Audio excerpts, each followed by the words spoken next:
Good morning. My name is Sherry Miles Cohen. I'm the Senior Director of the Women's Programs Office here at APA, and thank you so much for joining us this morning. There are another two groups coming up in the elevator right now, so I just want to give you some general housekeeping, make some housekeeping remarks. If you have your cell phones with you, please don't turn them off, just silence them so they aren't ringing during our session. But we'd love for you to live tweet if you use Twitter, and the hashtags are hashtag #IamPsychedTour, and you can tag APA at @APA or at APA PubInt, PUBINT. We are live streaming this event, so this is going out live to university and high school classrooms across the country. So please don't use the middle aisle to exit. If possible, please exit on either end of the room. We will have raffles in between the conversations that will be going on in just a moment. And those things that we don't raffle off will be listed on a big sign outside of the room, so you can check there to find out if you won any of our prizes today. Let's see. The restrooms are out of the glass doors and then straight down the hall in front of you if you need to take a bathroom break. And then finally, we will leave questions for the audience to the very end of the program, so the conversations can sort of move along quickly. And welcome to I Am Psyched for Healthy Aging. In just a moment, Dr. Clinton Anderson will come to the podium to formally introduce the program.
Good morning. Welcome to the Spire at the APA headquarters. I hope you enjoy the view of the Capitol because it's kind of a rare one that we're very proud of. My name is Clinton Anderson. I'm the interim chief of the Public Interest Directorate, and on behalf of Brian Smedley, who will be the permanent chief of Public Interest starting November 1, and our CEO, Arthur Evans, and President Rosie Phillips Davis, I want to welcome you to our event today, which is I Am Psyched for Healthy Aging, a celebration of the International Day of Older Persons. Here at the American Psychological Association, our mission is to promote the advancement, communication, and application of psychological science and knowledge to benefit society and improve lives. When it comes to the topic of healthy aging, the 4 researchers you will hear from today are doing innovative work to improve the lives of older adults. As psychologists, we know that to make an impact, we must listen and learn from the communities we serve. That is why you will also hear from 4 individuals who exemplify healthy aging in their personalities or do amazing things to support older adults. And I'm sure many of the rest of you who will not be talking up in front are doing the same thing, and we welcome all of you for being here.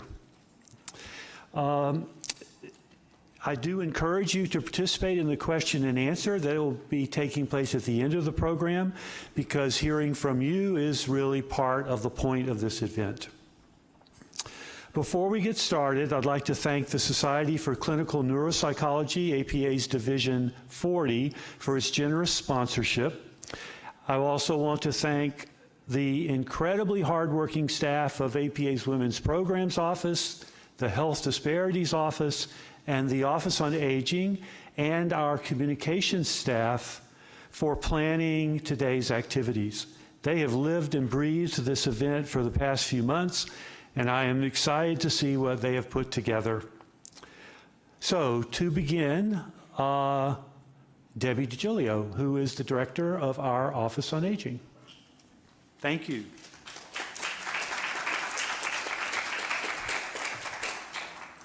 Hi, I'd also like to welcome you to today's event, and I'm also psyched to do a little myth busting today. We often hear that older adults are a burden on society, that they're depressed, they're unhappy with their lives, they're not interested, or they're incapable of learning new things, and that all older adults are all alike. But psychological science tells us these are not facts, but myths. Unfortunately, ageism is pretty rampant in today's society. And even worse, many older adults come to believe that these myths are true. And we know that when that happens, their health worsens. So, do challenges come along with aging? Yes. Do older adults of color, those who are poor or socially isolated, face a disproportionate burden of health and disability? Yes. But we are here today to share what psychological research and the people in this room know about aging well. We will hear the recommendations about steps every one of us, including those facing significant challenges, can take to stay engaged and vibrant, to care for others while caring for ourselves, to contribute to society, and to maintain or improve our mental and physical health. So I'd really like to thank you for joining us. And next up is Dr. Shari Miles Cohen, the Senior Director of the Women's Programs Office.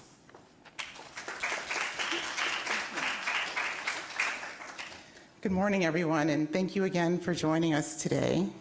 Our event is part of our larger I Am Psyched initiative, which seeks to highlight the historic and contemporary contributions of women of color to psychology. When my office launched this initiative in 2016, we wanted to correct the record and change the narrative about what women of color are doing in our field. We also hope that these powerful stories would inspire young women and girls to pursue careers in psychology.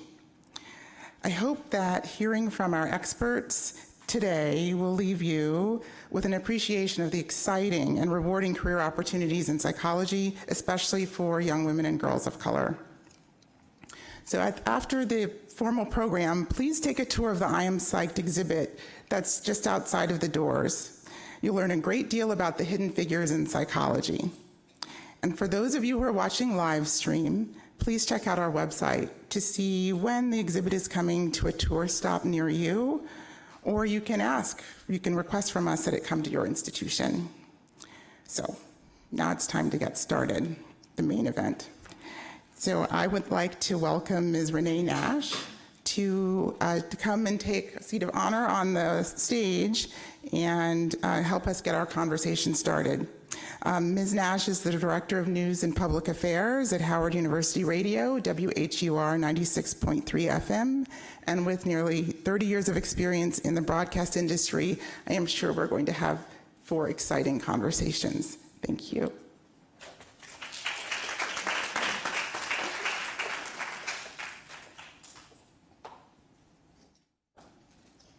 Good morning. So I am certainly excited to be here. This is actually my second time. I was the moderator back in 2016 for this event, and I am certainly honored that Dr. Sherry invited me back again today. And we are psyched to have you here. So give yourselves a round of applause to know that you are valuable and to know that this is a important conversation that we're going to have here today. So I want to welcome to the stage with me our first panelist who is going to really kind of help us shape this conversation. And today's conversation, the first conversation, is really going to focus on how social connections help us to age well. And I was telling Dr. Sherry a bit earlier today that this conversation for me is really important because I am charged right now to care for my dad, who is 82, and his brother, my uncle, who is 85. And my dad was just telling me yesterday, he said, I don't want a whole lot in my last years to come. And I always tell my dad, well, you don't know how much longer you have left. I mean, you could have another 20, 25 years, we don't know, right? And he said, I just want to do a couple of things. I want to be able to go out. My dad still drives. He likes to go out and play cards. He goes down to McDonald's every day to drink coffee and talk trash to his buddies. And he likes to enjoy his games. And that's all he wants to do. He doesn't want to be bothered with anything else but those 3 things. And then my task is to make sure that he is able to do that, so that is his part of aging well. So today, again, we're going to start with the conversation on how social connections help us to age well. So let's welcome to the stage right now our first 2 panelists. First up, we have Dr. Hardeep Obhi. She is with the University of North Carolina, Chapel Hill. And also joining us, I am certainly delighted to have her with us, is Miss Janice Trinette-Chase. She is the Senior Miss District of Columbia. So let's welcome both of them to the stage for the conversation.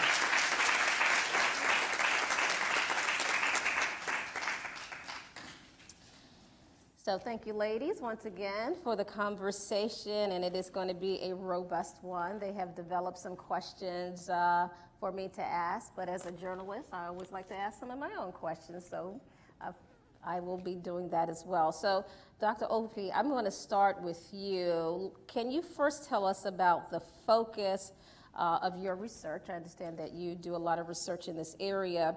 And what are the issues you are exploring, and what are some of the key findings of your work as you're working?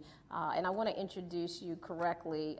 You are a postdoctoral research associate at the Carolina Population Center, again located at the University of North Carolina, Chapel Hill. So tell us a bit first about your research. Sure. Yes. In general, broad terms, research biology. Work? Okay. So broadly speaking, I research biological and psychosocial aspects of healthy aging using a whole person wellness lens.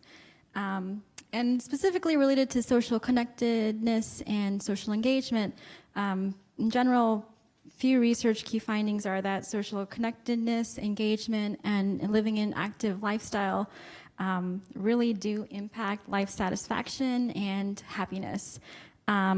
For example, a variety of older adults share that factors like family engagement, religious spirituality, connectedness, even novelty and learning new things, and just trying to explore a diverse array of new aspects in their life really contribute to their happiness and overall life satisfaction. And so previously, before we even got here, before this event even started, a few of the panelists and I were able to talk, and I was surprised that my dyad mate here, Miss DC, was already reinforcing what I was about to say, and I was just like, well, this is great. But yeah, that's just a general overview of key research findings and the importance of social connectedness and engagement. Absolutely. So again, Trinette Chase is a creative artist and community activist. She was crowned Miss Senior DC in 2019 after competing on a platform of seniors offering unconditional love. She will go on to compete in the Miss Senior America pageant later this month, and we certainly wish you well for that. So the first question that I have for you is, can you tell us one or two things you do now to maintain your health and your independence? The main thing that I maintain is exercise, yoga, taking vitamins, drinking a lot of water, talking to a lot of people. I have grandchildren, I have children, and engaging with them that keeps your mind stimulated. Also, I have a mother in Florida that we're taking care of, and she is very busy. She's 87 years old, so I'm very proud of her. And I have sisters and brothers, and a lot falls when you're the oldest child. Yeah, thank you. Kudos to you. It seems like one of the things that I'm hearing is that it really is important to have kind of some hobbies, obviously, and things to do, as well as to make sure that we are staying connected. Unfortunately, a lot of times that's not always the case for our elderly persons. Sometimes they are isolated. And perhaps even if you weren't, let's say, a social butterfly in your younger years, you may be less of a social butterfly in your older years. Talk to us about how to increase those chances of aging well, specifically, again, kind of connecting those dots that I just spoke about. Yeah, I guess we can tag team this, but maybe a starting off point is to remember that everybody is different and that there are individual differences amongst everybody, even in this audience. So what I might find as being interesting, maybe you might not. And so using that perspective and keeping in mind that that engagement is important, maybe individuals could use their own method to finding what works best for them. So sometimes people are more social and they might be more interested in maybe going to church for their social engagement, and you probably might talk about that. Versus some other people might think that, hey, I want to stay engaged, so I want to learn something. So they might go engage in a lifelong learning program focused on something that they want to learn. Maybe they want to learn like computer skills, and so they can engage in like educational opportunities for older adults. Ms. DC? What I've found is that creative arts, I'm an artist. So I'm a jewelry maker, I'm a hairstylist, I love making people beautiful, I love talking to people about that. And what I found is a lot of us like bingo. That's, if you want to get a big crowd, you just say, we got bingo going down, and it's over. But we have sip and paint art shows, we do the puzzles, and for some of the seniors, sometimes it's just one-on-one, just talking to people that you find one-on-one, and it'll bring them out. But seniors offering unconditional love is where we can talk about any subject, anything. Nothing is but it stays in the group, of course. So that's what I find, just talking to people, finding them where they are, touching them, hugs. We love big hugs, and that engages our seniors, because sometimes they haven't had a hug.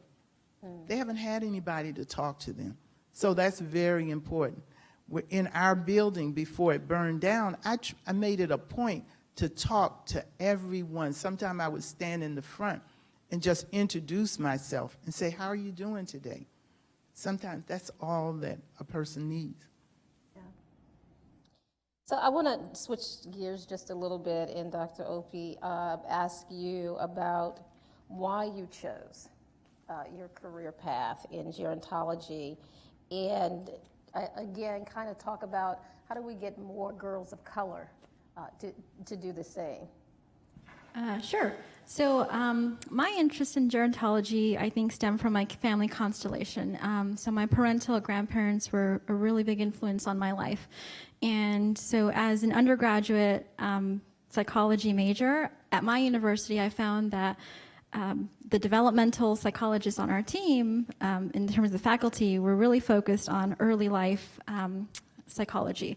And I didn't have any faculty support who was interested in later life on our faculty.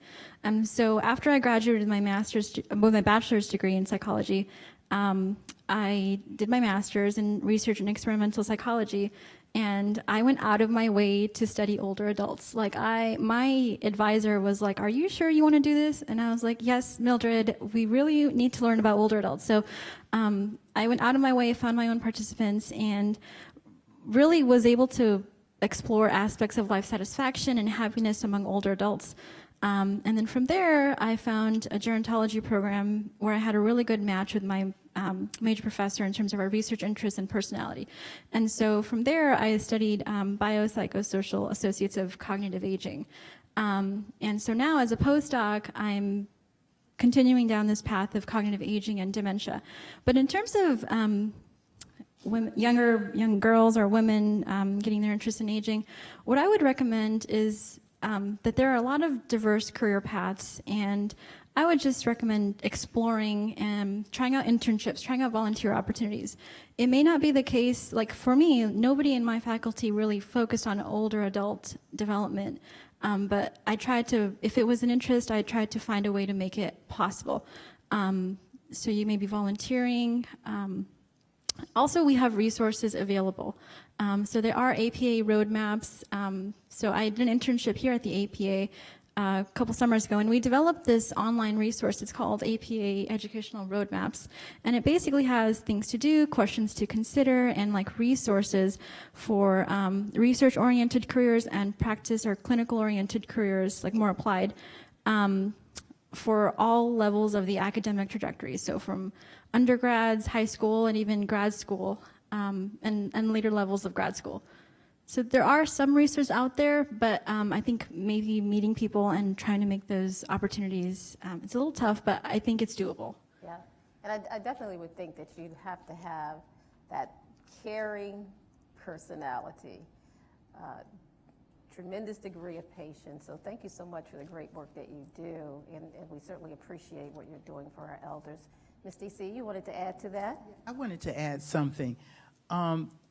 Our being very engaging with young people, and especially young women, would inspire them. I have a granddaughter, and before she worked with the seniors in our building, and they loved her. She took them to everything. She always was setting up some type of party for them, and that is what engages young women and men into aging and studying us. Because having a happy grandparent, somebody that's not grumpy and, kicking people around, kicking the dog around. And generally, greater That's frequency of important. contact helps that. And so if you have greater frequency of contact, that tends to reduce ageist attitudes or negative ageist attitudes towards older adults. Thank you. Thank you. Let's give our first panel a round of applause. Dr. Hardeep Obhi and Miss Senior DC, Trinette Chase, thank you so much for joining us for our first conversation. Again, the first discussion, how social connections help us to age well. And that is certainly what we all want to do, right? We all want to do that. So our next conversation, our second panel, is going to focus on social justice and social determinants of health for older adults. So I want to invite to the stage our second panel of guests. First up, we have Dr. Gayle Skawennio. She is a professor in the psychology department at Russell Sage College and a member of the Mohawk tribe whose research focuses on social justices.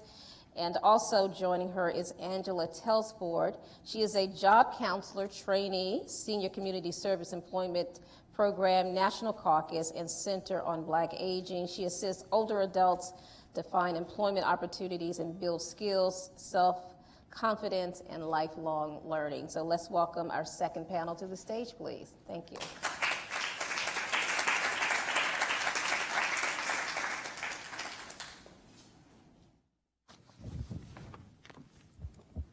Thank you, ladies. So again, the conversation, social justice and social determinants of health for older adults. I'm going to start with you, Dr. Morse. Can you tell us about the focus of your research and what are the issues you are exploring and what are some of the key findings you have come up with thus far? Hi, everybody. Thank you for having me. I'm so happy to see you all. I study the effects of toxic chemicals, neurotoxins, pesticides, persistent organic pollutants in the environment. And you might wonder how that's related to social justice, but most of the Superfund sites where toxic chemicals are at Native American reservations, in cities. They're near populations that are primarily minority populations or people who are poor. So it is a serious social justice issue, in my opinion. So what we've looked at are how these neurotoxins affect people. And what we found are decrements in memory. We've found poor fine motor skills. So if you're trying to write something small, it might be hard to do. We found associations with cardiovascular disease, diabetes, a host of things that neurotoxins can really impact on people. So our key findings are they're bad. That's the main one. Yeah, sounds pretty bad. Let me just follow up with that real quick. Once you have that information, how do we turn that around? Because this is where people live. And oftentimes, it's hard to get persons, particularly older persons, to leave where they have lived for so very long, even when you provide them with that kind of devastating information. Well, we found that the effects of these chemicals were serious in people as early as 35 years old. And so what we decided to do was we went back to the very same people we met before 10 years later to try to see if there was a level of disability or other problems. We had taken health information before and then took health information the second time. So what we found was that people who had more illnesses due to exposure, or likely due to exposure, had less social support, and that's a pretty serious issue. But the people who had more social support in this group were able to attend more functions, to get out and meet people, remained healthier, had lower disability scores, things like that. So it seemed to me that social support was a really important outcome for this. And can overcome some of the difficulties of exposure. Angela Telsford, again, you are a job counselor trainee, Senior Community Service Employment Program. Yes, ma'am. Getting our seniors back in the job force or keeping them in the job force. Talk to us about what you do. Absolutely. Hello, everyone. It's a great day, and so thankful to be here. So as a job counselor trainee with the Senior Community Service Employment Program, which is under the National Caucus and Center on Black Aging, I assist seniors. You must be eligible, however. It's a federally funded program funded by DOL, Labor, and what we do is we welcome in eligible seniors, 55 years or older, to train. They're sometimes coming back from sicknesses, caring for others, trying to get back in the workforce on a part-time or even a full-time basis. And what we do is place them in workplace setting training positions. And while they are training and getting back into the swing of things, so to speak, they are being paid a stipend, and many people like that. So, and then while they are continually looking for a job, a permanent job, whether it be part-time or full-time, we also afford them free clothing, with a partner, another partner, not with the CSEP program. Also classes, computer classes. Many of our seniors, some are unable to type, some are unable to keep up with office automation. So we do offer them that, and that is so key. And that's one of my that's one of the things I promote a lot, is to get back so you can learn and be able to get back into the workforce. Because you talk about the challenges, though, for getting seniors back in the workforce. I can tell you, I'm 57, and people ask me all the time, when are you retiring? And I'm like, do I need to retire? Because you work with millennials, and there's obviously they're sitting and waiting. Certainly can appreciate that. I was a millennial at some point in time of myself. Yes. So talk about the challenges of getting seniors in the workplace, because again, we have seniors in the workplace folks want us out. Yes. So one or two of the challenges I have seen, and of which I was also a part, when I was told some years ago, there was a complaint that you are not getting or doing as you should. And I thought, oh my, a realization. So one of the challenges I noticed is indeed ageism. Mm-hmm. Yes, ma'am. Ageism. Absolutely. Is real.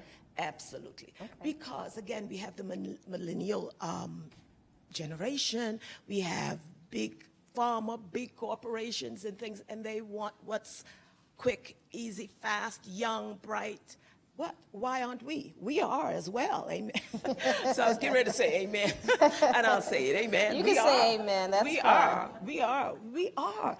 They're not every person, as our previous doctor mentioned, we are all different. Mm-hmm. We age differently. We, and as we heard from Dr. Morse, there are supportive. When you are being supported, you're so brighter. You're able to step forward and do, because you have the support of family, you have the support of friends, co-congregants. I'm a part of my church, and I don't mean I go there and run out. I am a part of my church. So another, ageism is one, age discrimination, as we say, and another is, I have noticed since being in this program and a part of this program, I've noticed the injustices. Okay. And they are for the underserved. And sometimes that in itself is a difficulty in getting our seniors to come in, because sometimes they may want it not for what the program is purposed to do. Okay. So that could be difficult. Thank you so much. We've got a couple of more minutes, yes, and I don't want to run out of time. So, Dr. Morse, I want to take this question back to you. Based on your research and those of your colleagues, are there one or two key recommendations that you would like to share with our audience about what we can do to increase our chances of aging well? And then also, if you can just put in there, how do we get more women and girls into your field? Aging well, I think we have to go back to the social support and being engaged in your community, being engaged with people around you as much as possible. I think that's important. Taking your vitamins, exercising, all those things. Yes. Taking care of yourself. I think that to get students more engaged, it's important that they find something they're interested in first, but most importantly, I think pay attention. Pay attention to what's going on in your world. Pay attention to your elders. pay attention to your teachers. Find a mentor. Find a mentor who can help you understand what your strengths are and how you could do this. One of the things that helped me to make the decision was that I worked with an elder in our community who taught me about our native medicines. Then I worked with a psychologist when I was in high school to help her do some of her paperwork. And then I was able to find a mentor in college who I just ran into somebody and started talking to them on an elevator, who ended up helping me get through college and on to graduate school. So I think pay attention to your elders, pay attention to who you meet. Yeah. I think that will help you, serve you well as a student. All right, ladies, thank you so much. Let's give our second panel, Dr. Gayle Morse, professor in the psychology department at Russell Sage College, and also Angela Telsford, a job counselor trainee, senior community service employment program, National Caucus, and Center on Black Aging. Thank you so much. Thank you for the conversation. Social justice and social determinants of health for older Americans. So our third panel discussion is going to talk about fostering resilience in family caregivers, and that is truly important. I'm a family caregiver, as I said earlier on, and I need all the resilience that I can get on any given day. I have two elderly men. I don't know, are men more difficult sometimes aging well? I don't know. No. Okay. There you have it. So our panelists, our third panelist, let me introduce you to them. First, we have Dr. Veronica Cardenas. She is the Associate Clinical Professor, Health Sciences, and Moores Cancer Center at the University of California, San Diego, whose research focuses on developing, testing, and implementing effective mental health treatments for culturally diverse older adults, their caregivers, as well as their family members. Betty Romero is a member of the AARP Maryland Volunteer Executive Council, and she is an active member of the community who has volunteered with education, health, and advocacy groups, charities, and youth sports. So let's give our third panel a round of applause, please. So Doctor, let's start with you first. We want to get you to tell us about the focus of your research and what are the issues you are exploring and some of the key findings that you have come across thus far. So as you mentioned, yes, my focus has always been in cross-cultural psychology, always with the focus and with U.S. Latinos, being a bilingual, bicultural psychologist myself. That's where I found my passion. Right now, my focus has been in the area of psycho-oncology. They're at the Morse Cancer Center in San Diego. But similar to previous work where I've focused on Alzheimer's disease and depression, anxiety amongst adults and older adults, focusing specifically with family members and how they cope with someone who's going through something serious like these things I've mentioned. So the key findings, at least in the area that I have focused on, is that one size does not fit all. I mean, many treatments that are being developed for one culture, you can't necessarily take that treatment and assume that it will work with all cultural groups. So it's important to really find out what each group really wants, and taking those treatments and attempting to make adaptations, cultural tailoring it, and finding out how it could best work with that community.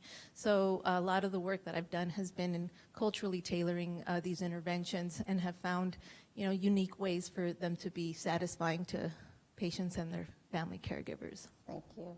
Ms. Romero, I want to get you to tell us one or two things that you do to maintain your mental health and physical health as you provide care to others. And one of the things that I constantly hear people say who are caring for their elderly parents is they say they are parenting their parents. And I always find that to be a bit odd because my dad tells me all the time, he's 82, that he is the parent. Even though when I try to, I don't want to say tell him what to do, I like to suggest because he's still very clear and of what he will and will not do. And he clearly tells me all the time that he is the parent. So talk about those challenges, particularly for caregivers when you are the child caring for an elderly person. Hi, good afternoon, or good morning still. That is a very fine line, Yeah. and it's one that my mom resent. That she also reminds me that she's the mother, and that I'm telling her what to do. As a caregiver, I learned that I was a caregiver fairly recently when I started volunteering with AARP. I started being a caregiver for my mother when my dad died, but I didn't know about that, even though she will always be a caregiver for me. If something happened to me, she's 93, almost 94, with a walker. She gets to me if I scream before my husband does. So that's, she forgets that she cannot walk or do anything. But yes, I mean, it's hard to answer your question because you feel the responsibility, you feel that you're taking care of her, and of course it's like a dependent, like when you're taking care of your children and they need you because they can't do certain things. Well, it's pretty much the same feeling. Your mom can't do what she used to be able to do. But to answer your question, what do? You just remain sane and still appreciate and be thankful for the opportunity to care for my mother. Are things that, well, probably, Miss District of Columbia mentioned before. So I try to keep a positive attitude and push through diversity. I always think, well, things can be worse, so let's deal with this. Faith is very important. A strong and a healthy social network, good friends, people that you can talk and vent or have a glass of wine and say, you know what, I just need to be someplace else. Civic engagement and volunteering. I volunteer in the Commission of Aging in Montgomery County. I'm meeting the most amazing people. And I'm so happy that our first panelist, I forgot her name, Dr. Obhi. She decided to study, psychology on older adults. And there's also a need for geriatrics. And it's not only because you're a good person or you want to care for other people. I mean, there's selfish people that should be interested if they aspire to age. Don't you think? Yeah. I mean, everybody wants to live another 40, 50, 60 years and live well. So everybody should be invested in this aging well and healthy. And we are psyched to do that, right? So, Dr. Cadenas, talk to us about why you chose to become a psychologist and your career path that led you to where you are, but also how do you bring others, particularly in the Black and brown community, along with you? I mean, it wasn't such a linear path for me. It really was trying everything I could at the time that I was, as early as an undergraduate student, volunteering everywhere I could, getting, to be a successful candidate for graduate school, you want to be able to have that experience of already, if you can, working, doing some research, doing some work with patients and getting that clinical experience some way, somehow, so that you, again, can make yourself a strong candidate. So, how I fell into working with older adults was quite serendipitous. I got a research position at the National Institutes of Aging, volunteered my whole summer there, and then just fell in love with that work. I did try other populations, but just kept coming back to wanting to work with older adults. I think, we're, as psychologists, all have our own natures and have, how we're wired, and you will know pretty soon which group you tend to connect with the best. I just found that for me, working with older adults, I felt connected, I felt I could do it, felt well received. And so just, I think doing it, I think was what brought me there, and really falling in love with it. It's a real privilege for me to be able to work with older adults. I think, as mentioned earlier, it teaches you how to be a better therapist, a better human being, and how to age successfully yourself. Is there a huge shortage? Or Humongous shortage, Yeah. especially with the aging population. So, yes, it is an area that is where we need many psychologists. Betty Romero, give us some final thoughts, particularly how do we make sure that we, as the caregivers, are taking care of ourselves so that we can, reach that senior population as well? If it's okay with you all, I would like to redefine senior population. Yeah. Because 50 plus, it means me, and I Means don't me too. think of myself as an older adult or senior population. And to the point of the previous panelist, I came from a family that we were dual careers, and at one point I have to choose to care for my daughters because we both could not be traveling and taking care of the family. Now at 50 and a little more, just a little, it's my turn to retake my career and for my husband to support my career. At one point it was his career who was supporting the family. And my mom is 90, almost 94. I can live another 40 years or 50. That's a lifetime. And to answer your question, as a caregiver, you have to be a caregiver for others. You have to remember love and compassion and all those things that bring community together that helps everybody, not only you or your closest neighbors and friends. When you take care of others, you also have to take care of yourself, because if something happens to you, Right. that other becomes even more vulnerable. The airplane method, put the mask on yourself first, right? Yes. So I do things that I like doing, but not really. I mean, I love doing Zumba and yoga, but I mean, just getting there, it's like, yeah, I know I like it, but I've never been like super exercise. I've been blessed, but it's something that you make yourself do. Okay. All right. Thank you, ladies. Thank you so much. Let's give our third panel, Fostering Resilience in Family Caregivers, Dr. Veronica Dinas and Betty Romero. Thank you so much for the conversation. All right, we're going to do our fourth panel. This conversation is going to focus on an ounce of prevention, reducing risk for chronic illness as we age, and that is super, super important.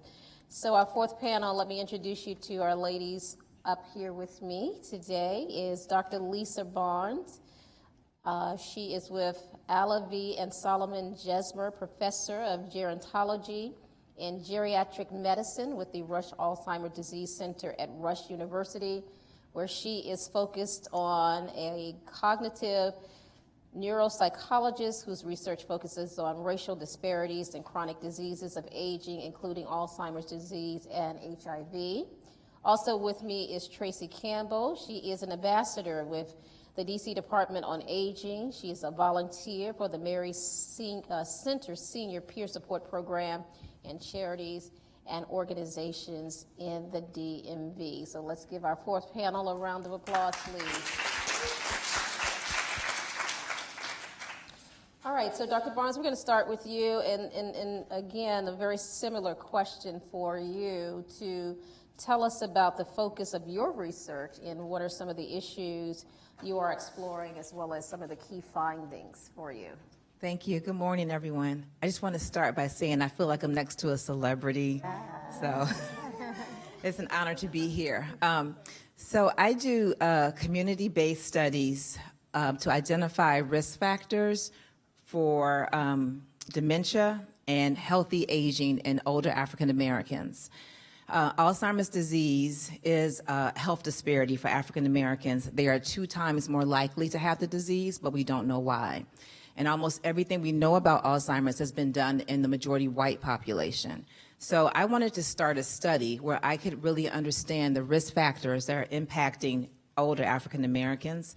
So in our studies, we enroll people who don't have the disease, and we follow them over time until they die, and then we try to get their brains so that we can understand the underlying pathology in the brain and relate it to their life. And so our key findings so far has really been that the lived experience of being a person of color is really important in how you age. So for instance, we ask people about their experiences with discrimination, with being treated unfairly. And we find that people who report more experiences of discrimination actually have poorer memory in older age. Also, we ask people about, where they were born and, and what their experiences were like as far as education. And we found something really interesting. We found that people who were born in the South have worse memory. But when we ask about segregation, attending segregated schools, we thought that we were going to find that people who attended segregated schools had worse memory and worse cognitive thinking abilities, but we found the opposite. It was the people who attended the integrated schools who had the worst memory performance. And it's probably because it's a toxic environment back then. Now I'm sure it's different, and we're not saying that segregation is good for you. But back then, the context was important. That's fascinating. I have so many more questions for you, but I'm going to... that is truly, truly fascinating. Tracy Campbell, I want to go to you, and let's talk about your experience. You are Miss Congeniality. Yes. And so talk to us about that title and what you do to live well and to age well. Okay, well, greetings, everyone. And I am Tracy Campbell, Miss Congeniality 2019. And when I first started out, I've always been a loner and just into myself a lot. And in a depression, 2/3 of my life. But I found something to do that I really liked. And what I really like is music. And what I really like to do is dance. So once I started doing my power walking, and I call it jammicizing or whatever through the streets, I found like I was coming out of myself and coming out of my shell. And what I did when I turned age 60, I joined the Senior Wellness Center because I felt safer there, that I could, really exercise in a safe environment. And I do exercises. I go there every day, and I exercise on the treadmill. And what motivated me to do the exercise, because I wasn't interested in just exercising every day, but what motivated me was my love for music and dancing, and I put them together. And I do my dance moves now on the treadmill every day for an hour. Okay, good for you. Yeah. So, Dr. Barnes, I want to go back to you because Tracy said something important, and I've heard it from most of the panel members today, the importance of incorporating and finding something you love. I've seen a number of studies that talked about the importance of exercise, especially when it comes to addressing issues in terms of memory. Can you talk a little bit more about that, especially in your findings and what you've seen thus far? Yeah, those are really, that's a really great question, because we do focus on things that could promote healthy aging as well. And you've heard all of it today. Every senior up here is doing what we are finding in our research to be important. So one thing is we find that people who are more cognitively active, who do more, puzzles, books, bingo, those types of things keep your brain active and stimulated, and that seems to be really healthy for people who are trying to age well as it sort of keeps the Alzheimer's disease at bay. Also being socially active, being engaged with other people, being in clubs or organizations. Anything that you can find to be more social is also going to be protective. And then physical activity, so dancing. You don't have to join a gym. You could just walk 15 minutes a day, something that easy. And we think that, anything that's good for your heart is also going to help your brain. So that's why physical activity is so important. Let's talk again to you, Dr. Barnes, about why you chose your profession and how do you get particularly more girls of color? Well, I have always been interested in memory. When I was a little girl, I was interested in memory and how the brain works. And I actually thought I was going to be a medical doctor. I wanted to be a neurosurgeon. But then I worked in a hospital, and I was like, no. I did not like blood. And I was like too attached to the patients. I would be in the bathroom crying, when something didn't go right.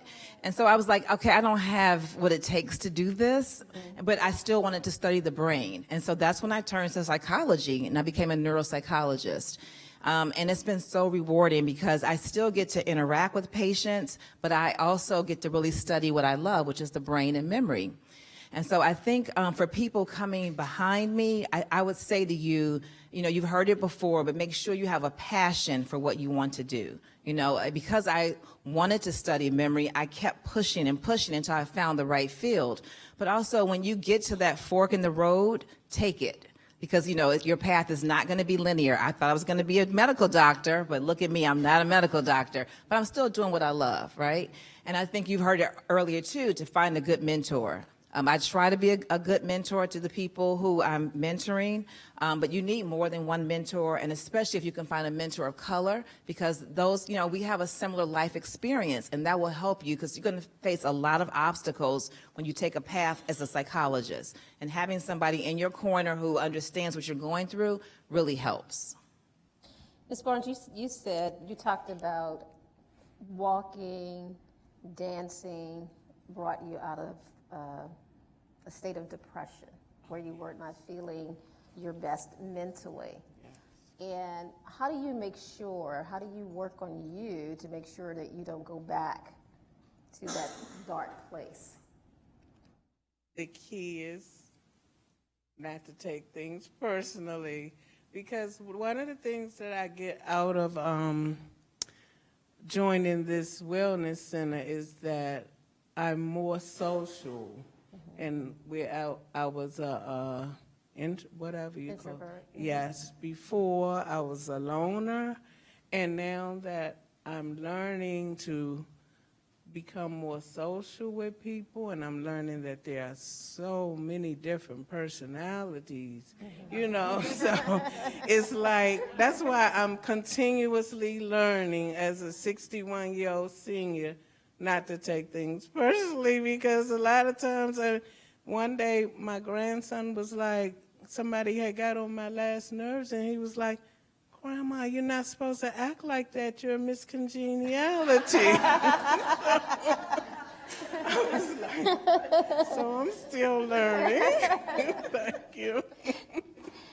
Dr. Barnes, Tracy really is reminding us that it's never too late. Talk to us about that and how sometimes we can get inside of our own head and become that person that blocks ourselves. How do we move out of our own way sometimes where we can find ourselves getting stuck? Yeah, no, it's a hard thing for all of us, right? I think you just have to remember you have a purpose to be here, right? You have a higher purpose. Everyone has a unique mission, and you have to be able to look beyond the everyday hassles that you're going through and say, I'm going to focus on what my unique mission is, what my higher purpose for being on this earth is.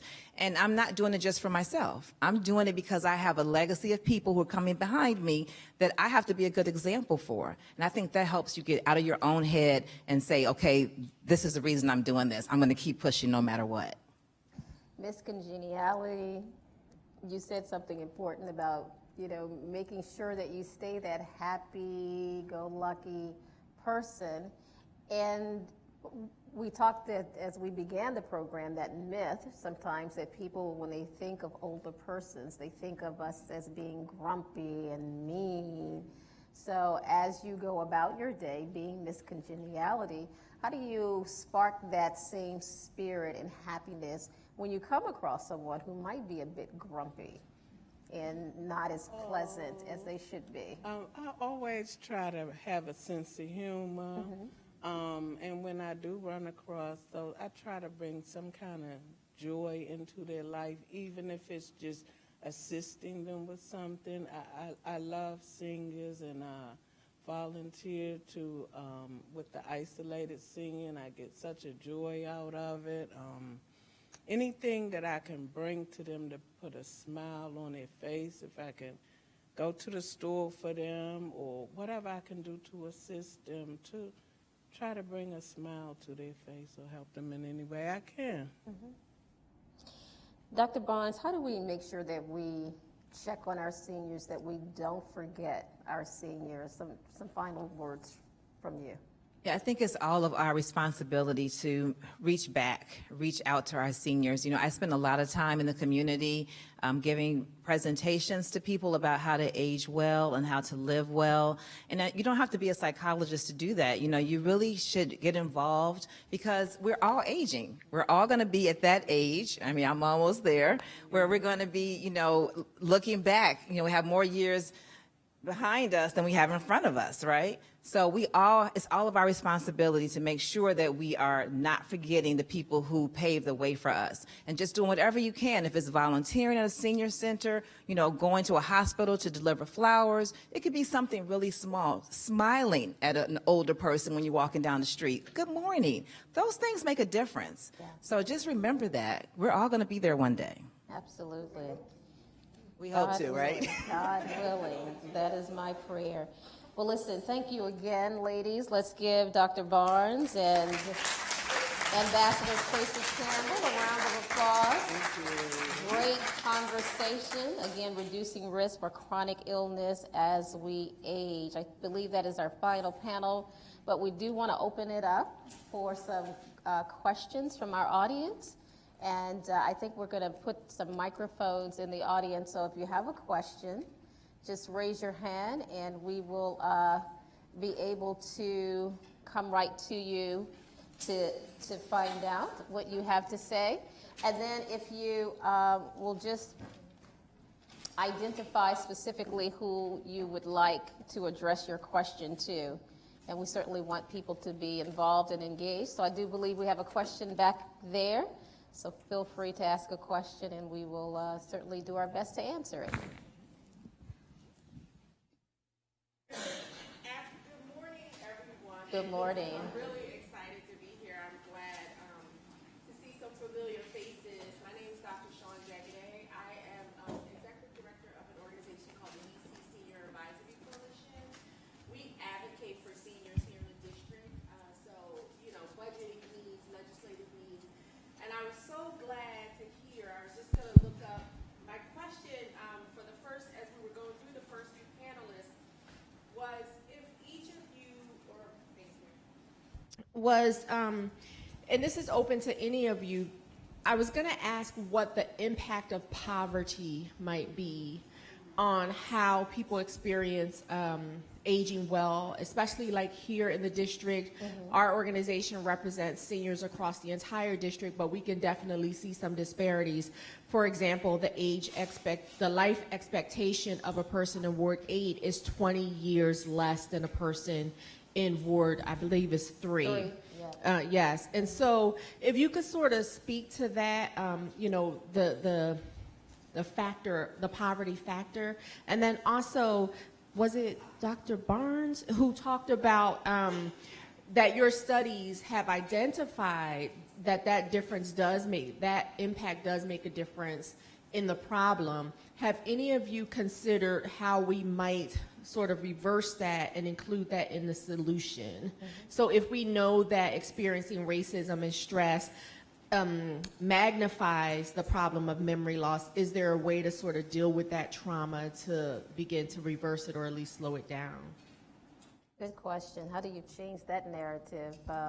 Dr. Barnes, you want to start us off? Yep. I took my mic. Yeah, so, those are things that are really more the policy level, right? Because racism is not just interpersonal, it's institutionalized for, in the U.S. anyway, it's in our systems. So at the individual level, though, what we could think of is how do we engage in coping responses? Because you can't control how someone's going to treat you, but you can control how you respond to it. And we think a big part of this discrimination in health relationship is really a matter of, it's a stressful experience, and it's impacting your body, it's impacting, inflammation in your body, things that are going to affect your brain. So if we could find a way to circumvent that stressful response by coping in a different way, responding in a different way, I think that's how we start to sort of change the narrative there.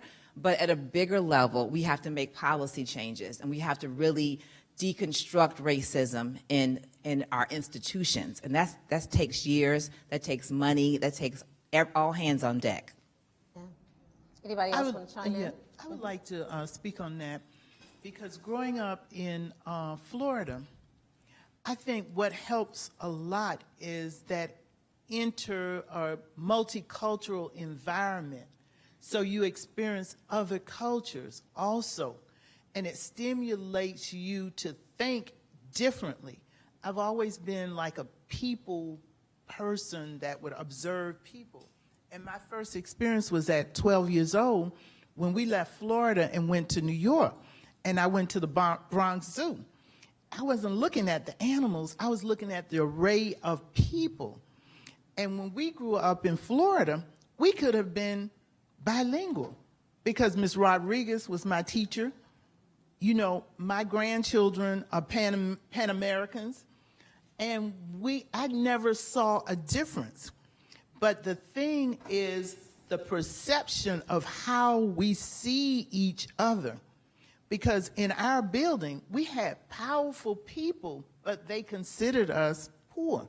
We weren't poor. We were rich in a whole lot of cultural things that we had experienced. So that's very important, that we come out of that tunnel and open our environment up to other folks and other cultures.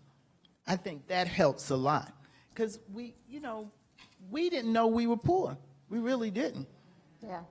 The way our parents and our grandparents treated us, it was, what are you talking about? Right. I had mango trees, I had guavas, my great-grandmother made guava jelly. And, Spanish people are like, oh, you know about that? Yes. Thank you. Anyone else you wanted to chime in? I wanted to address the poverty instead of from institutions, from the personal perspective.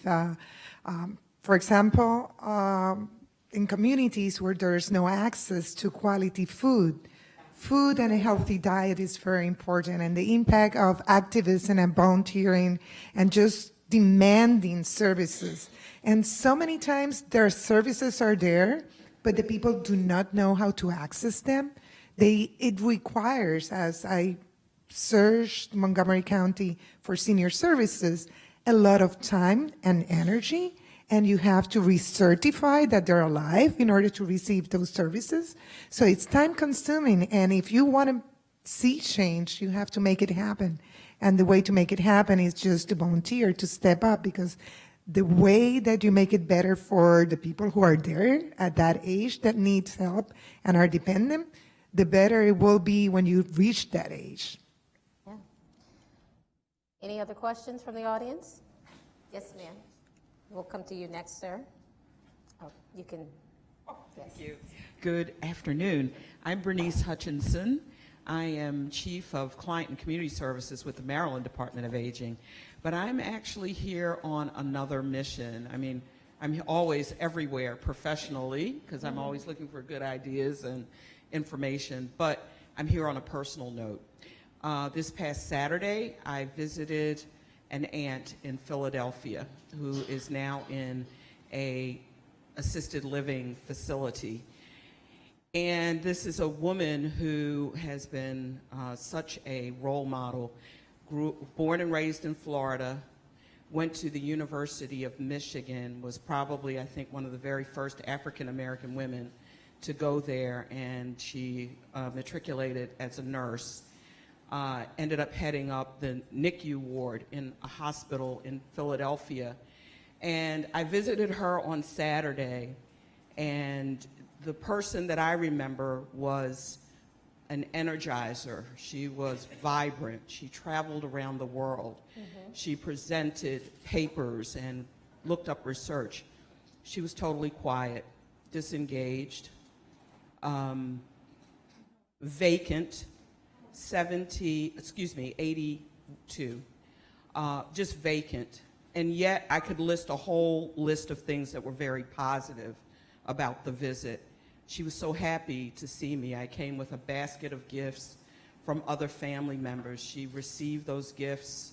I took her out to lunch. She loved going to lunch.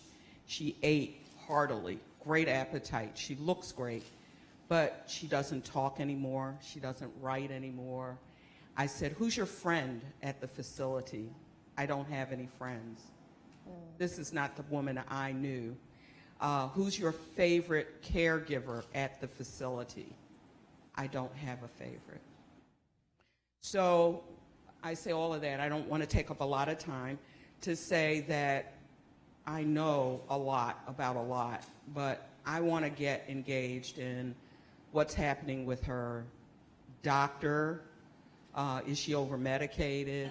I want to know, is there a better role she can play in her facility of not just sitting there watching others sleep and just watching the television? Can she volunteer within the facility?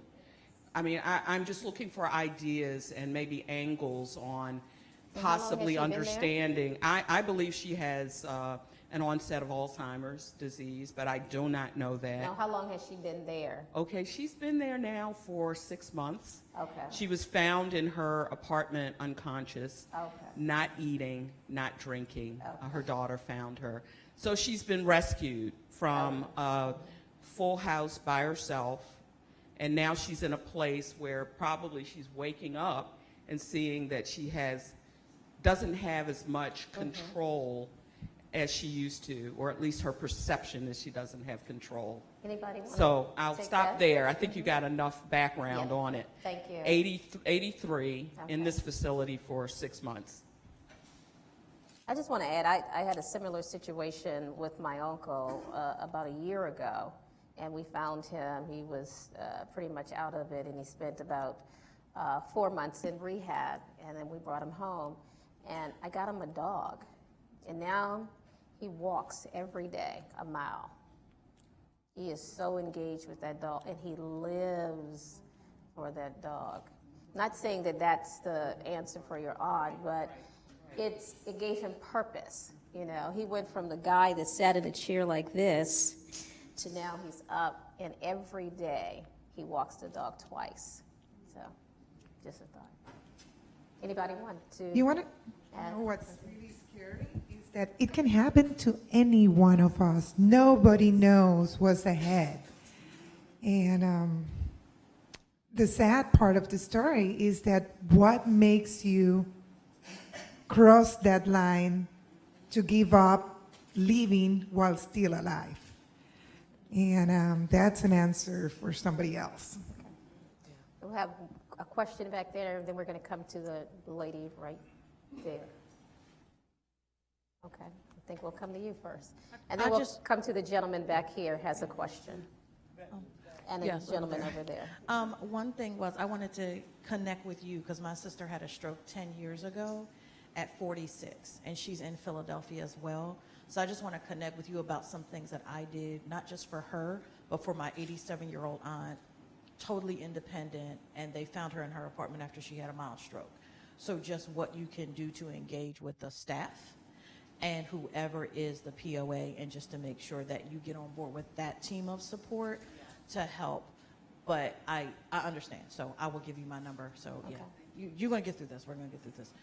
Really quick, and I think it's Ms. Cardenas and Ms. Romero. I think They may be able to help me with this. So I am, I didn't know that I was in the senior category because I'm 50, but okay. Welcome. So it's seniors helping seniors because my mom is 79. So she's always been a caregiver. You know, when you're growing up, you're like, I don't want to be like my mother. And now I'm thankful that I'm like my mother. And so I am helping her with, she lost most of her friends. Her best friend has a little dementia, so the conversations and relationship is a bit different. So I guess my question is, in the transition, and I've been going through this transition for a while, how do we as caregivers stay up and not get into depression because our life is consumed with caregiving? Because I've been dealing with my sister for 10 years, and I don't caregive with my mom, she's totally independent, but just dealing with the aging process and then helping her as most of her friends are gone, so her social activity and everything is different. I'm type A, I'll do everything by myself, movies, dinner, vacations. My mom is not that person. So how do I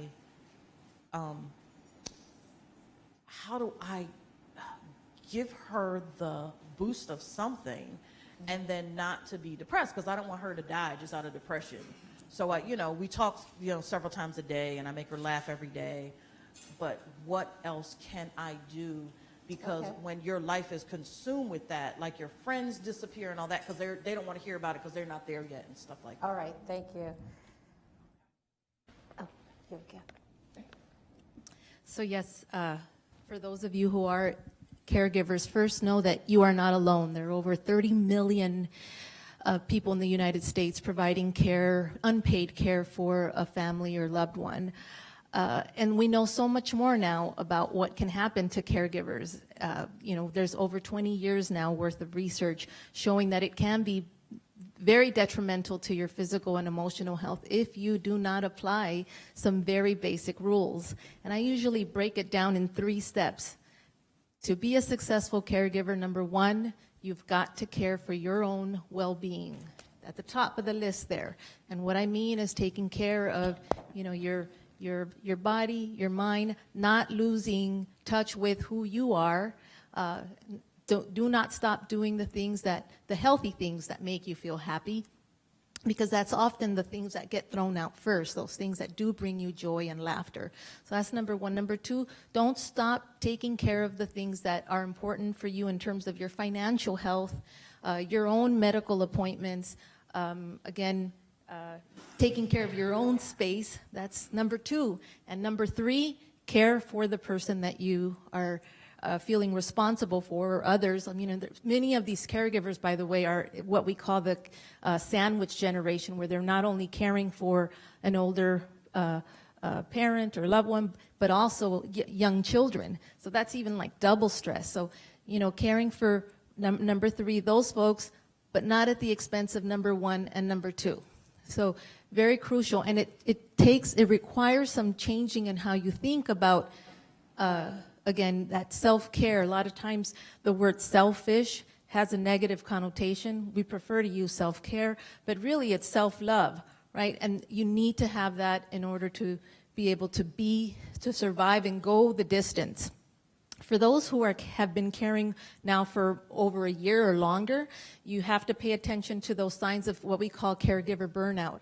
What are the signs? Usually chronic fatigue, where you're finding, you've got a, worse attitude about it, feeling really burdened. In some cases, starting to feel clinically depressed, knowing what the signs of clinical depression and anxiety look like, and getting help. There are a lot more resources. There are support groups. Whether in your community or online. Again, you're not alone. Get connected, and it'll make it a lot easier. Happy to talk to you after as well. Okay. I will just add, to get rid of the guilt. The guilt will always hunt you, but you have to be stronger to be better caregiver. Yeah. All right, we have another question back there, and I think the final one back here. Yeah, thank you for this opportunity to ask a question. I was homeless last year, and I'm not complaining about it, but I eat at the homeless shelter now. Don't really have to, but I do.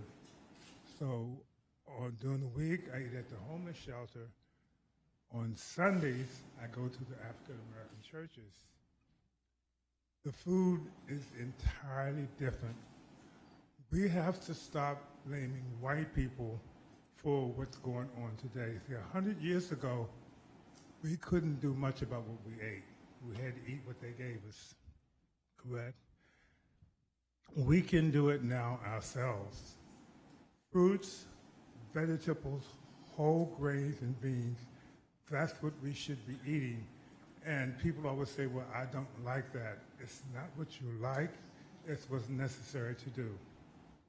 I think our diet, when I go to the churches on Sunday, you know, the potato salad, the fried chicken, the sweet potatoes with butter running, you know, everywhere.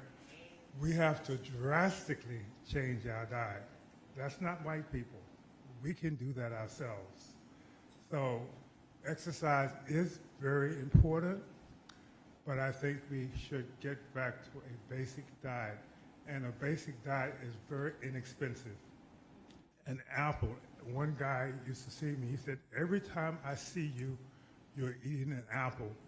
Yes, there's much truth to an apple a day to keep the doctor away.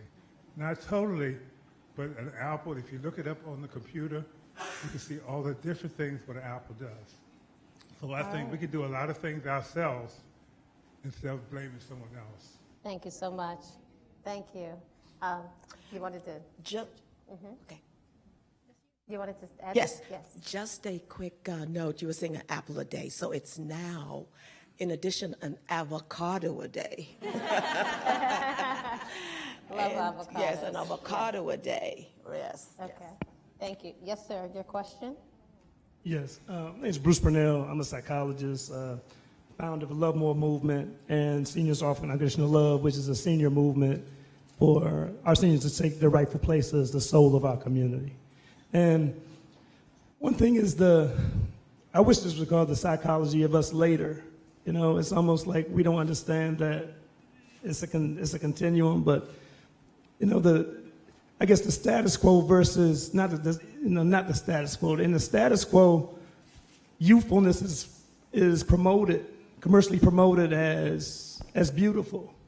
And there's so much stigma around aging we really don't deal with. It's almost like we try to make people more comfortable within the status quo versus challenging the way that aging is presented. Other countries is different. I mean, there's a incentive about being an elder. So, you know, in our community, we really don't look at it that way. And that's a pathology. So nobody don't want to age. The grandmother's like, don't call me no grandma. Or, you know, the whole piece about I don't want to be perceived as aging, and who isn't aging? That's alive isn't aging. So it's just like, you know, how we perceive it, and, you know, do we challenge it as psychologists, or, you know, as all the people that are actually working with it, do we challenge the way that aging is perceived in the society? Important point. I had a girlfriend who just turned 50 years old last week, and she works in television, but she doesn't want anybody to know that she's 50. And I'm like, why not? I mean, when I turned 50, I celebrated it. And, you know, being 57, I don't mind saying my age. I'm a 17-year breast cancer survivor, and I thank God for the ability to continue to be here. So I say my age all the time. But I know other people think differently. Yes. Yes. I do have a question for Dr. Barnes. What is the effect of mental challenges or illnesses on Alzheimer's, or is there one? Mental disease, mental illness, yes, and poverty with mental illness relates to dementia or Alzheimer's.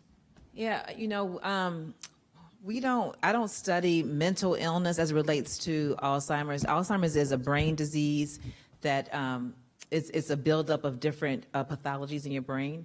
So I'm sure that people with mental illness probably have this, you know, similar risk of the disease as other populations. I know the only one group is Down syndrome people with Down syndrome, they have a much higher risk than any other. I don't know if you would call that a mental illness necessarily. So when you think about mental illness, like depression, bipolar depression, there is definitely a connection between depression and Alzheimer's, but people are trying to figure out, is it a cause or a consequence of the disease? Yeah. And then you said for poverty, right?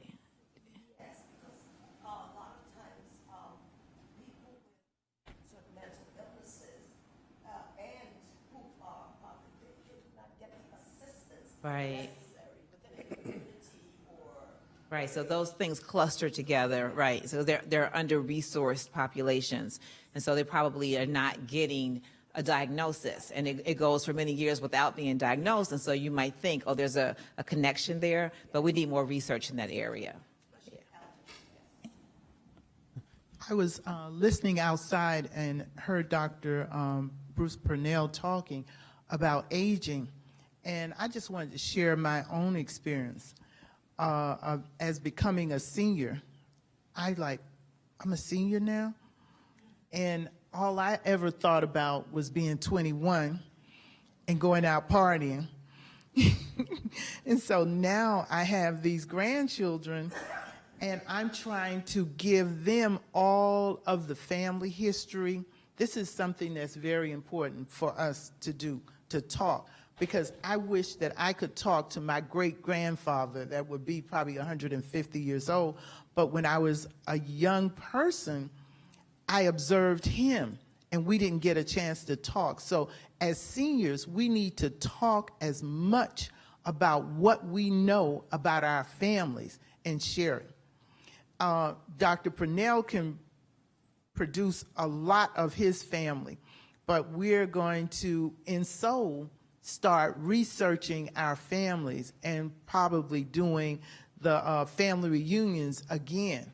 But it's so much has gone to the grave with people. Don't let that happen in your family. Don't go to the grave with information, even if it's secrets. We need to know it. Thank you. We have a final question over here. No, over here, please.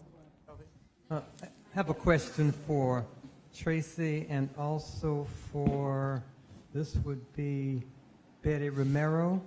For Tracy, what spurred you to become a competitor in the Miss Senior DC competition? And secondly, how has that impacted your life? And for Ms. Romero, you talked about decision-making among parent and child, or parent and children. What are the dynamics between, say, husband and wife? Is there a difference there? Is there a situation where either both want to make decisions or neither want to make a decision? Okay, thank you. Want to go first? Okay. Yes, before I have a senior moment. Thank you.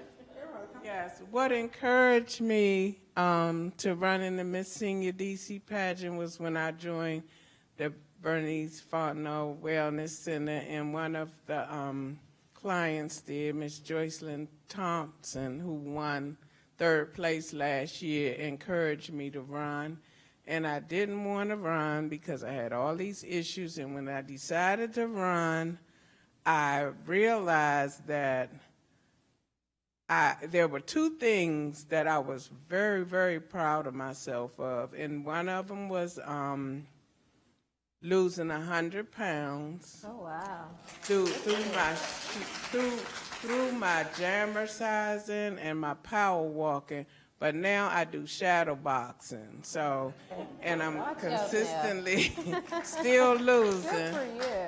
And the other thing was that I was fortunate enough, by me losing all that weight, to reverse my diabetes. I was on 2 different types of insulin. Good for you. And I did that, and that was my talent in the pageant. When I did my shadow boxing, the first thing I did was knock depression out of my life. Yes. And then I kicked diabetes out of my life. Yes. And then I had a big old exercise ball, and I rode obesity out of my life. Yes. Thank you. Good for Thank you. you. Good morning. And I'm ladies sure and we all want to know who her personal stylist is. Thank you very much for your question. And it is a very important question because if you don't have a support group and a family who's willing to be with you through the ups and downs of caregiving, it's extremely hard. I'm an only child, so I don't have to fight with my brothers and sisters to decide what to do or what not to do. But at the same time, it's very, very lonely. And if I talk to my husband or my daughters, at the end, it's my decision with my mother. I'm very blessed to have the support of my husband first to bring her to live with us and all of what it entails on privacy, on financials, on even my mood. You know, I'm just busy thinking about her, and he comes and it's like, yeah, not now. But so in the dynamics of the decision making, I always include my mom and try to respect her wishes. Sometimes I encourage her one way or the other, but when it comes to medical decisions and quality of life and interventions and medications, I tend to give her quality of life.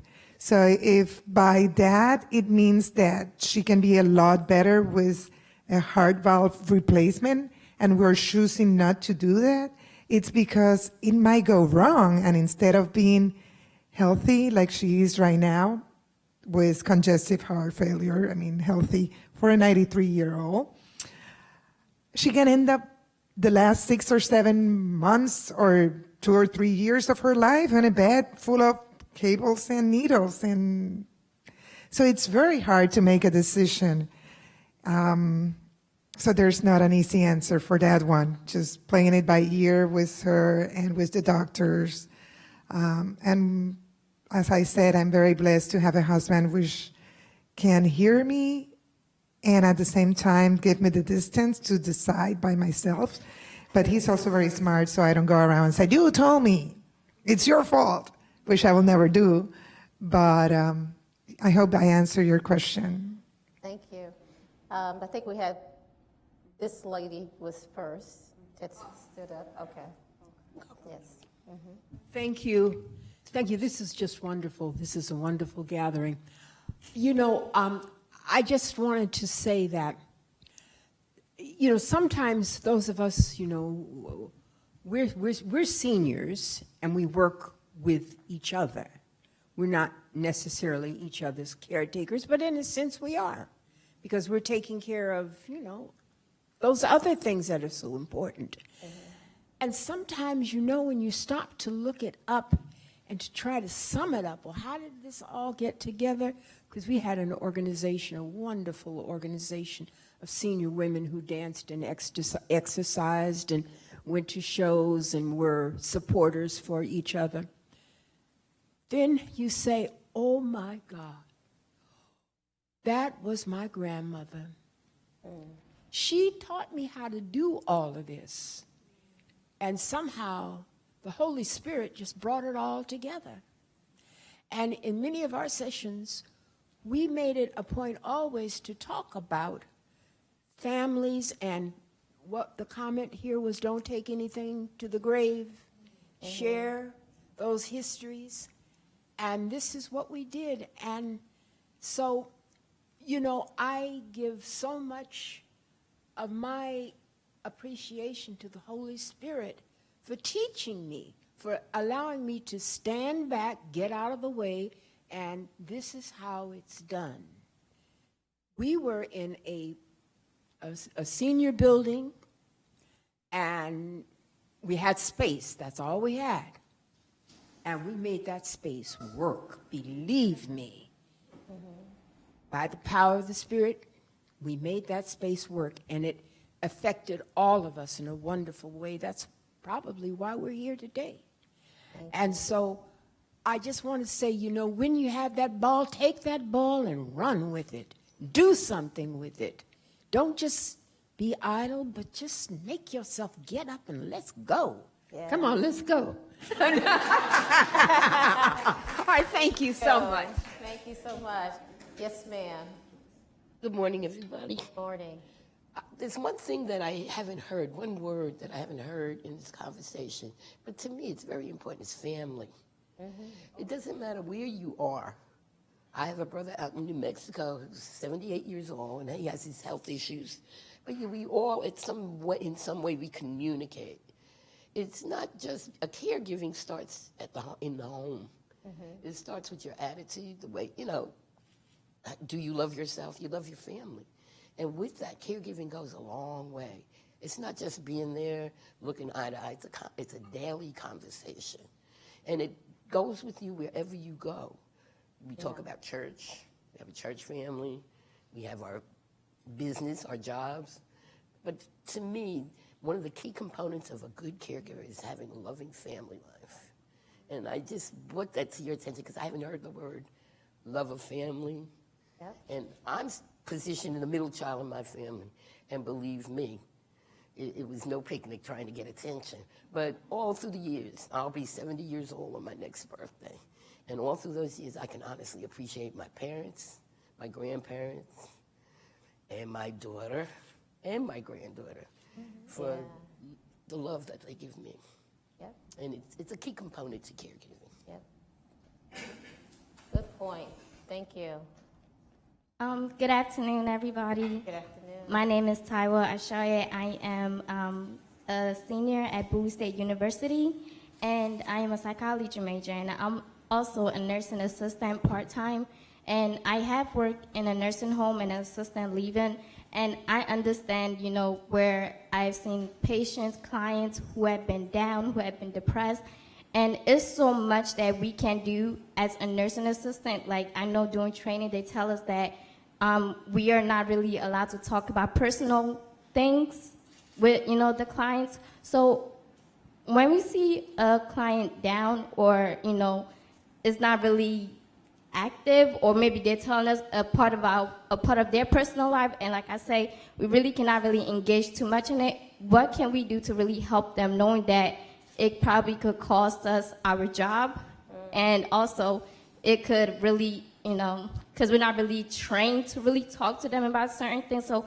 what can we do as caregivers, like a professional caregiver? Good question. So I'll go ahead and give this a try. I mean, that's a bit of a challenge. I can tell you that not in every environment that rule is going to apply. I mean, certainly there are some things that you don't want to share that may not be appropriate, but to not be able to share who you are as a person, they're going to see you there. They're going to pick up on things. And I think, patients, people that you're working with appreciate you being authentic, being genuine, first and foremost.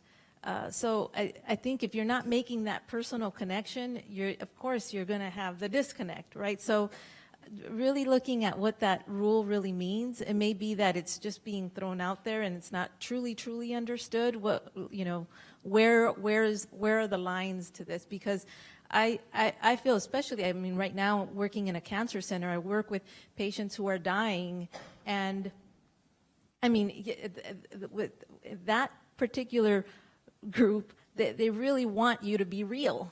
I mean, it's really, they're coming to the end of their lives. They want to be real. They want you to be real in the room. And so you cannot hide, parts of who you are in that. So I don't know, I think I don't always play by that rule. I don't think people will respond well to it all the time.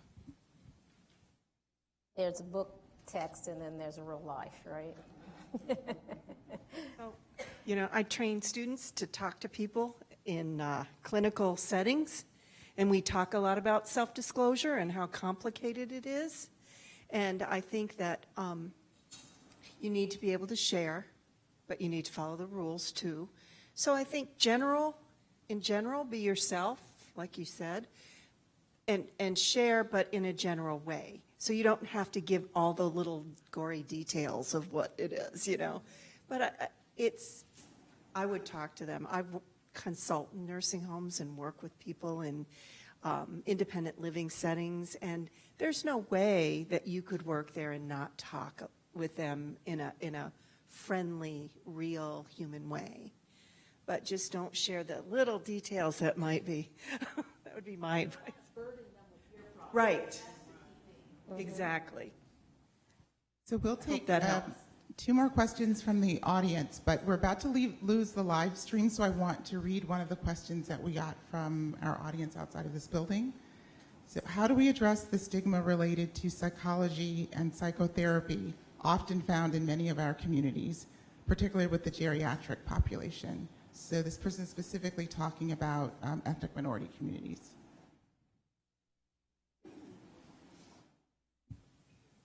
Anybody want to take that question? Okay. Well, I'll try that one again. As I said, I consult in nursing homes and visit in independent living places, and have worked with elders most of my career. And what was the question again? I got going. Stigma, okay. So how, in most of the communities I work with, a lot of people will say, ooh, a psychologist, blah, blah, blah. So I just talk to people till they trust me. And I think trust and respect are the biggest part of it. One of the things I work on is talking about the respect goes 2 ways. If we respect and trust people that we work with, it's going to go the other way. And interestingly, people will talk. They'll tell you things. They'll share with you and come looking for you, even when they were afraid of the stigma.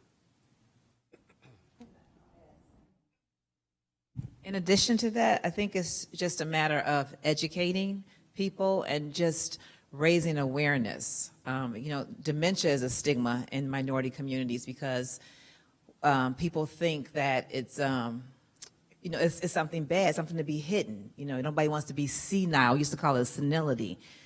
But we have to be educated about what it is and what it is not. And I think the more we talk about it openly in our communities, then that stigma is released and people start to really understand that it's okay to get help. When you see something, when something starts to change, get help. Don't just hide it and think, oh, it's my little dirty secret I'm going to keep in the closet. There's no other way to bust a stigma other than education and awareness. Yeah. Yes, because I'm a living witness of that, because years ago, there was a serious stigma regarding depression. That's the first thing people wanted to think was that you were crazy. And when I applied and did my, applied for the pageant, I didn't want to talk about depression. But actually, it brought me out, because I realized how many people I could be helping if they only knew my story, and I never wanted anybody to know, because I was ashamed, and because it was a stigma. But now I think it's coming out. More people the more you be in the way, the more you be educated. It's like just a part of all of our lives at one point or another. It can affect us at any age. I wanted to talk about the stigma of realizing that you're depressed. I realized that I had been depressed maybe for over 30 years and didn't know it, because we had to produce, you have to work, you have to take care of your children, you're assisting with grandchildren. We had an aunt that was into full-blown Alzheimer. And I tell a story that I was losing my keys and didn't know where my glasses were, and I went to the neurologist and I sat in front of him. I said, "What's going on? Am I losing it?" And he kept looking at me.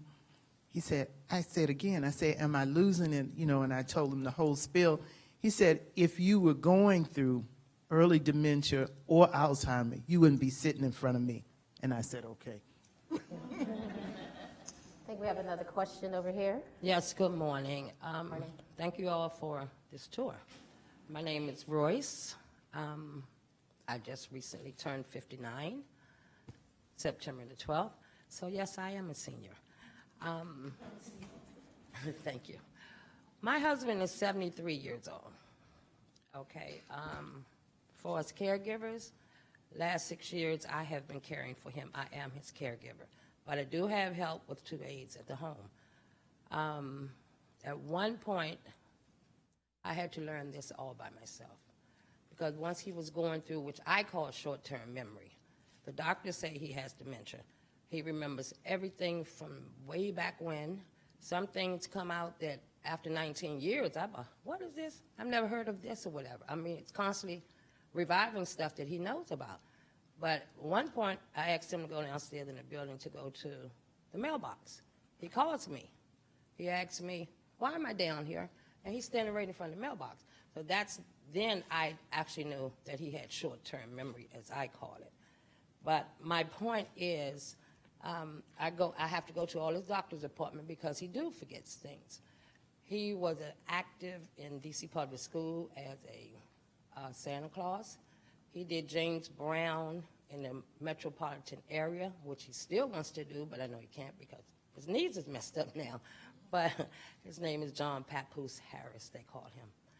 But the thing is, I'm trying to find out the medications that they give him. This is for you, Ms. Barnes.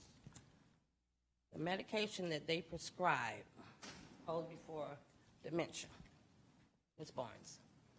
Since the research that you do or your team, why the medication they say is supposed to keep them at a level that it don't go up or they don't lose, but it's supposed to keep them where they are. I don't see that medication helping or stuff like that.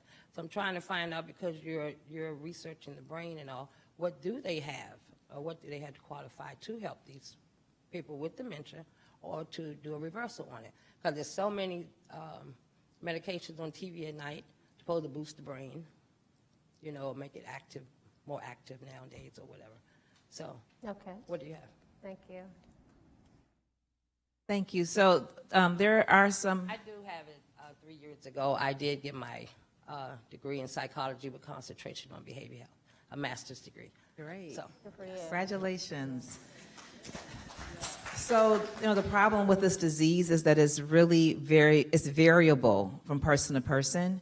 And the medications that we currently have that are FDA approved, they are effective in just the very beginning stages, really. And you can't tell if it's going to help a person or not.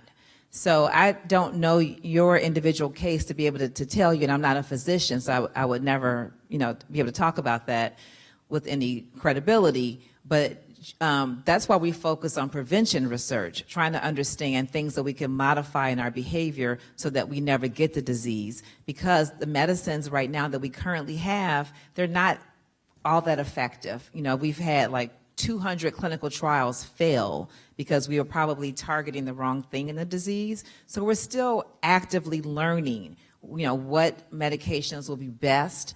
So when you work with your care team and you let your doctor know, that my husband is not, responding to this medication, or there's some other problem we need to address. A lot of times people get other medications to address other problems, like some of the psychosocial or behavioral problems you see in dementia. So it's really, it's hard to tell because it's such a variable disease. And I really hear your frustration, though, but just know that none of the medications that we have now will actually change the course of the disease. It's a progressive disease that will get worse over time, and all we can do is really manage the symptoms. So if his symptoms aren't being managed, then you need to talk to your doctor.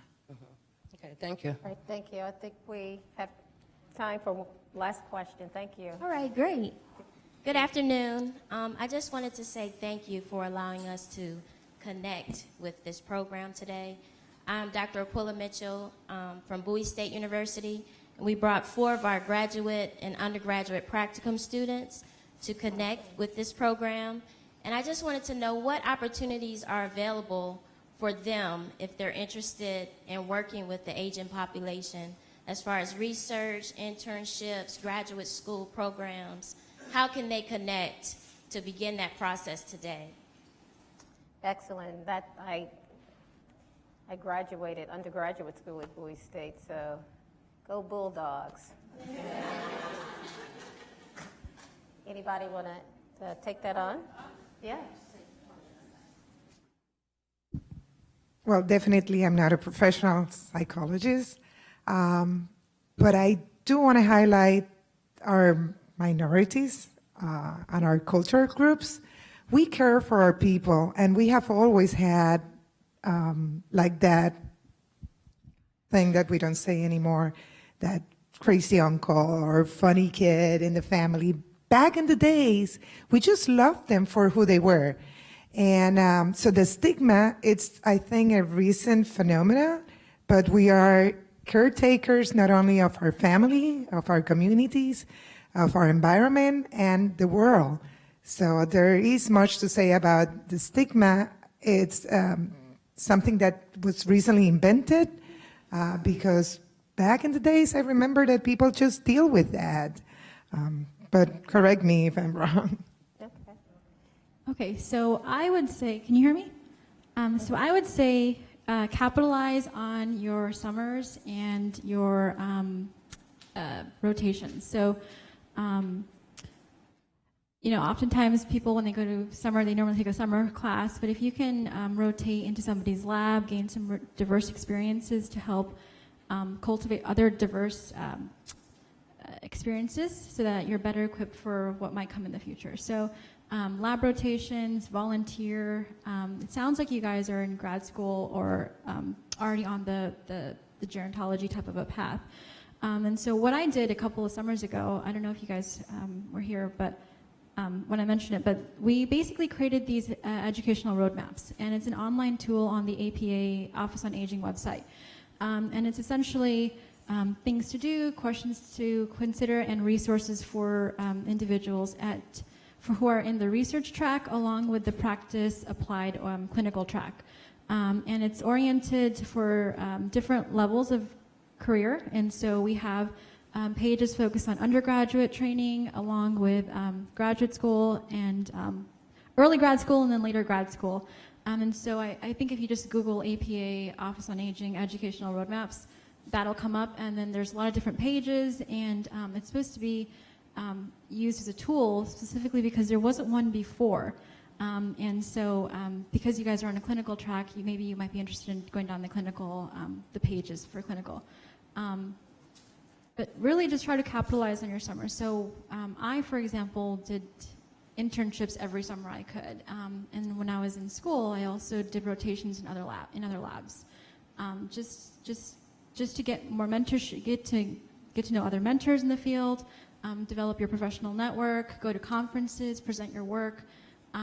Coming to community engagement events like this is always a great opportunity. We've got great panelists here who are in the field along with being at the APA, so this is a great opportunity. So I think you guys are on the right track. There's resources out there, but I think a lot of it is making your own path and finding mentors and just trying stuff out and seeing what happens. Thank you. Thank you. Let's give our panelists another round of applause. The American Psychological Association, let's give them a round of applause for hosting this wonderful, wonderful panel. Dr. Cherry, Miles Cohen, thank you so much. And give yourselves a round of applause for coming out and enjoying this great conversation, great information. Let's not keep the information to ourselves. Take it back to your various communities and share it. And again, it's all about being psyched for healthy aging. Again, that's what we all want to do, right? Absolutely. Thank you so much for coming out. We want to encourage you to visit the exhibit out there, gain all the information that you can, and continue to learn more about what we can do to age healthy. Thank you so much. Thank you. So yes. So, and let's thank Ms. Renee Nash from WHUR Radio. And a couple of our panelists actually have to run to catch airplanes, but the others will be around for close to 30 minutes for you to engage in conversation with out in the lobby area. So if you all want to go ahead and leave the stage, you're welcome to do that. And so now we do have a raffle for those of you who'd like to stay and find out whether or not you have received any gifts. But where's the...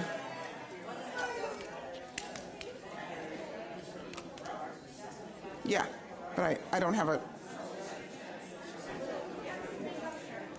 What am I doing? Okay, so if those of you want to sit down for the raffle, you're welcome to do that.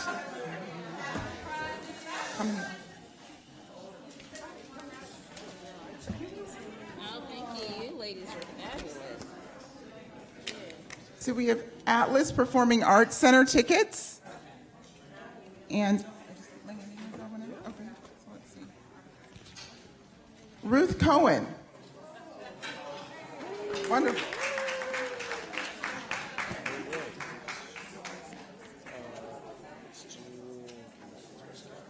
We have 2 American Express gift cards for $25 each.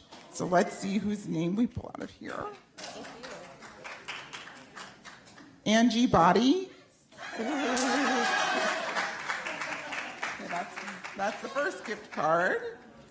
And then Rosalind Hawkins.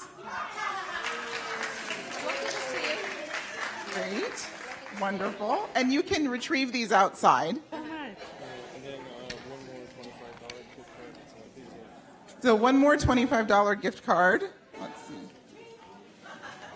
Yvette Brown. All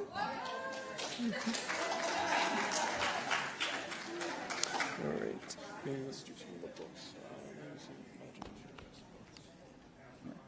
So those of you who are grandparents, we've got books that you can share with your grandkids.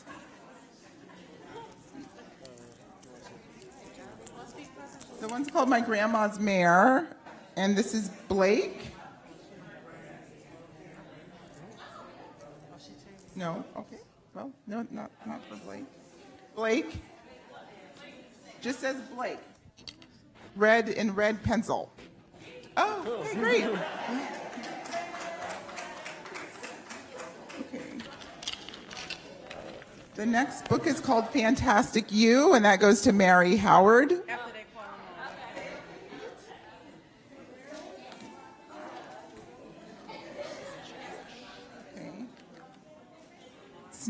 Snitchy Witch goes to Tiffany Stewart Brown.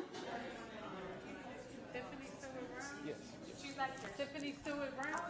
You just want she's back here. Okay.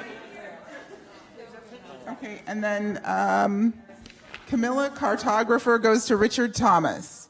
Richard Thomas. Great. You got a book. It'll be at the back of the room. And then we have some prizes for students.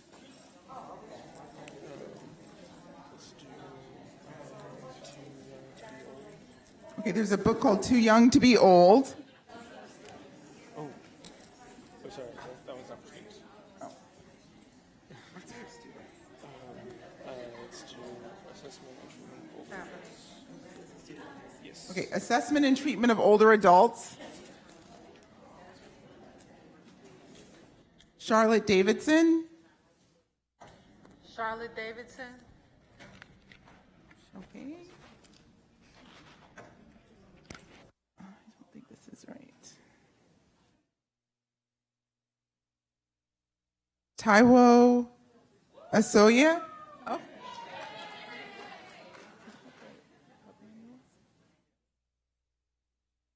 We have 2 of the new APA publication manuals for students. And Aquila Mitchell. Okay. Sure.